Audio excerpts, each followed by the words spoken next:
Cross my heart and hope to die. You're giving me anxiety, but I'll comply. Kim is such a geek. I love her character so much.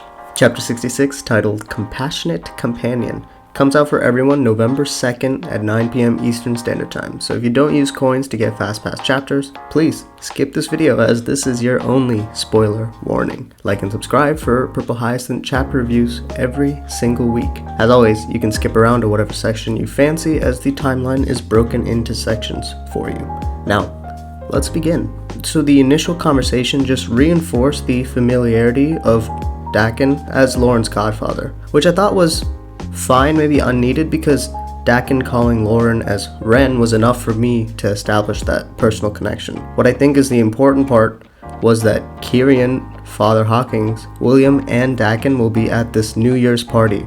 So this is going to be a banger event.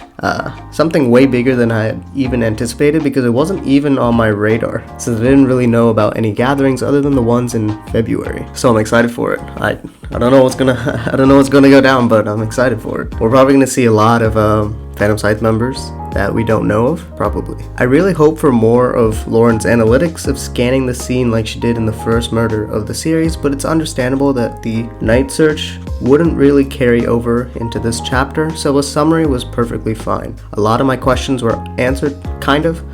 Doesn't really explain the blood lasting for so long, but we got a year.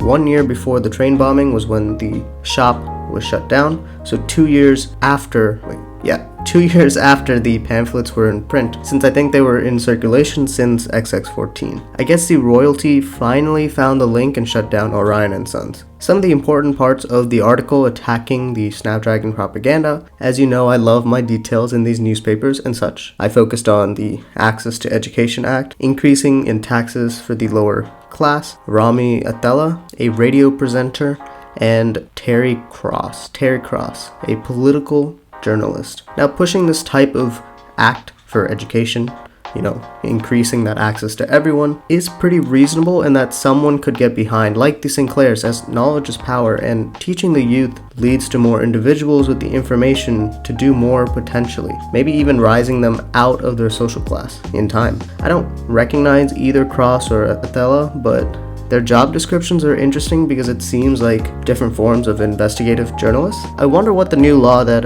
Cross was actually critiquing, because I would assume that it's still in effect, maybe not, I don't know. If the old press had to pass through the king, I'm sure Le Journal and whatnot is also getting filtered through the lens of royalty even now. I can barely make out the courier info, so I don't really know how important it is, but the bolded subtext on her murder board says Red's Gobble and the draft quotas in January, I think. I want to say Red's Gobble is related to Radcliffe, but I have no idea. I don't know if either of these things really mean too much, so if you have any ideas, let me know, and I might just be reaching at straws here. Lauren seems to be reading a new newspaper. Maybe it was titled Grey Chapel Daily News, to see if that newspaper was as regulated as the other newspapers that she kind of consumes on a regular basis. The flashback of Lauren and Kim meeting was cute. I didn't know that they met pretty recently, considering that it was only 2 years ago, since they seem fairly close. Lauren has always been living in her second home in the archives, which solidifies the lines that she spoke to Kirian in 61, that this used to be her lair as well. It's interesting that the archives were still a mess 2 years ago, showing that the archives, a place for accurate record keeping, was never organized or sorted out properly, since probably it was first built. Time doesn't really matter if you connect with someone, as we know that Lauren and Kim both have disclosed each other's, not secrets per se, but personal information and trauma. I'm really afraid when Kim makes that normal entrance. I felt like this was a little bit of a throwaway line, but it could be foreshadowing. I don't really know what will be the context of when this actually happens, but I'm kind of scared for Kim. The little jump scare that we got with Lauren reading the newspaper is a callback to chapter 13, when Lauren concocted the loon letter for the 11th precinct, and she was deep in thought in that moment as well. Lauren can't really be safe and in thought anywhere, not even in her own home. Kim's thing, her stopwatch isn't an obsession, which is interesting because of the kind of reaction she had when William found it in 64. But it's not a lie, so I think it's maybe one tier right below obsession, whatever that tier could be called. And the truth in Kim's line, I know, what is it? Was that Kim hoping that Lauren would tell her that she was Loon? Of course, that's not where the conversation goes, but Kim might be reaching out subtly like how she guided Will in 53. It's similar here. I know later we will get Kim's full confrontation to Lauren sometime this season, so I'm just waiting for that to happen and see how Lauren will actually react and respond to that. Remember, after 43, Lauren went all the way to Kim's house but didn't follow through with it just to keep her out of it.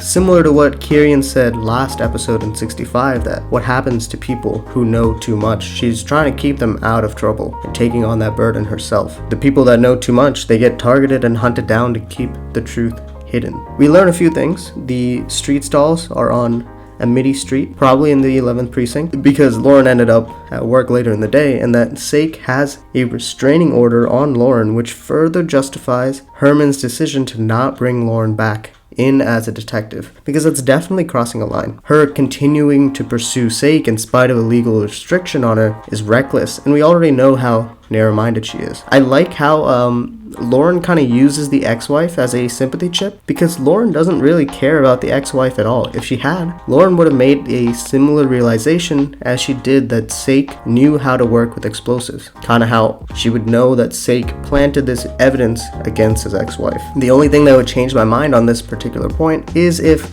Lauren had actually made appeals or met with the ex-wife in the past, which I doubt she did, but I mean, it could be possible. So if we get that information, I would change my perspective on this. But something I can see is Lauren paying that visit in the future when her mindset changes. Hope is such a dangerous thing. Having expectations and being led by your train of thought to an optimal conclusion when the entire opposite could have truly happened clouds your judgment, your actions, and your rationale, which is what we saw in the flashback of Lauren as a detective. Now, has Lauren really learned from this experience? No. So I think we will get another repeat of this in the coming future. Just don't know in what form exactly. As Lauren continues to use her parents and Dylan as the predicator for seeking for the truth, even though she says, right, we see her say, even if I can't prove anything, I need to know what really happened. That kind of points to the fact that Lauren is only really wants to know to get closure, to find peace and figure out what has been causing her pain for the past decade. Oh, William. It's not to the extent of William's face at the end of 62, but boy does William look hurt when his father calls him. Was it his father that called him at the end of 62?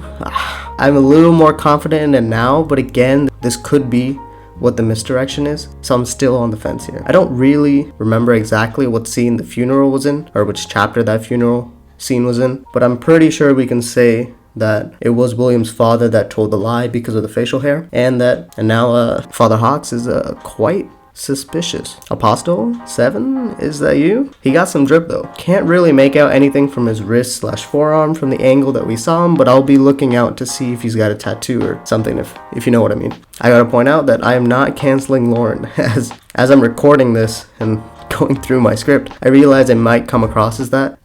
Lauren is a complex character who we know is inherently flawed. I'm just picking at those flaws because of her actions, but I always have found her amazing character because I want to see the progression, or maybe even regression, of her character arc in this story. That's all for the video. Thank you so much for listening up to this point. As always, make sure to heart the chapter when you finish reading and comment to be a part of the community. Like and subscribe if you enjoy this sort of stuff. My social media can be found by searching Inspirational on YouTube, Twitter, and Twitch. Shout out to my designer. You can find his work on Instagram at JatinV_photography. See you all next time.